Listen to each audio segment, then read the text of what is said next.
I'm going to tell you something which is going to unveil to us the true knowledge of ourselves, the potential we have, and light, so that the same glories and success performed by other human beings may be ours.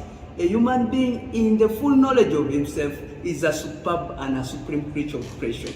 When a human being possesses the full knowledge of himself, he becomes the master of his own environment, the captain of his own ship, the director of his own destiny, and the accomplisher of his own ends. A human being must understand himself, because a human being is full of knowledge, and knowledge was a gift from God. When God created a human being, he deprived him of nothing. He was given a faculty of understanding all things around him, and in that faculty, nothing was taken away from him. So there is no excuse for a black human being in lacking the knowledge of beautifying a black human being's place of residence and produce what he needs in this era of civilization. Because when a human being is in full potential of himself, he can do whatever is pleasing to him. If a human being is able to live with the true knowledge of himself, the full potential of himself, and that greater knowledge of nature, a human being must know that what is not right and that what is right. He must know also something which is fine and that which is not fine. He must be able to differentiate between something which is material, physical, and spiritual. If we leave now a black human being's place of residence and go to other races' place of residence, like China, Europe, America, you'll find out that they are busy telling their fellow citizens the wonderful accomplishments of their great citizens and proving who they were.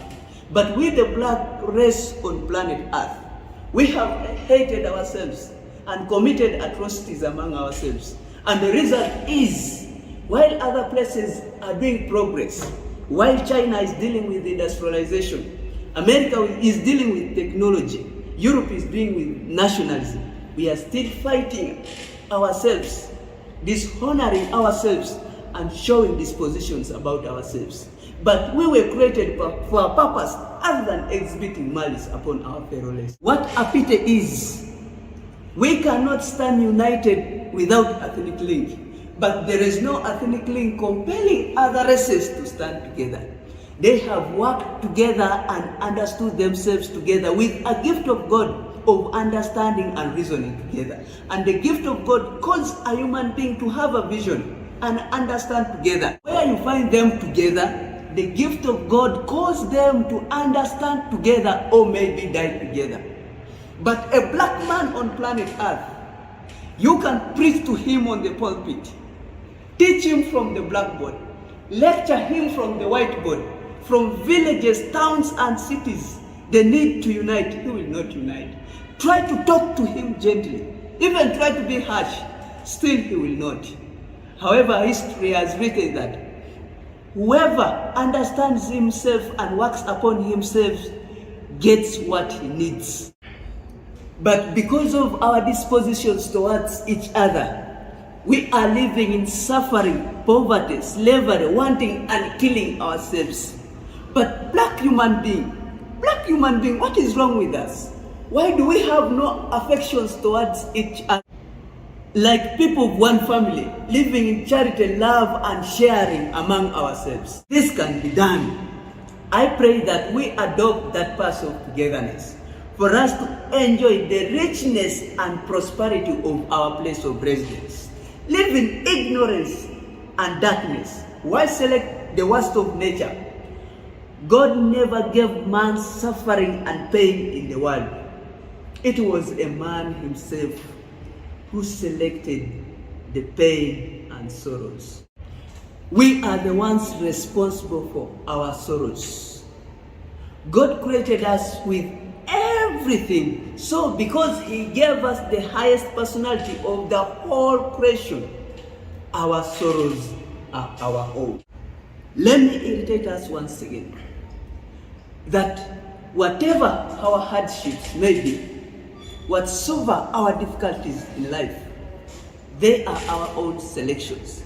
So if we marry them, if we make them our husbands, if we make them our wives, And if we put them on the bottom of our hearts, they will never leave us.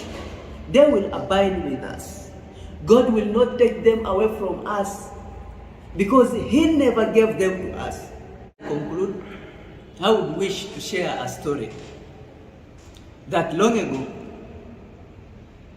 when I was in my lower classes of studies, we had a football match in a certain school. There happened a scenario that one of our boys, our friends, was beaten up by the other school. After the match, we returned back to our school. That very evening, one of our great teachers, I will not forget him, Mr. Okiror John Robert, called for a meeting of all of us who had gone for the match. In that gathering, he called 5 strong boys in the whole congregation and made them to stand in front. We didn't know even why, the reason.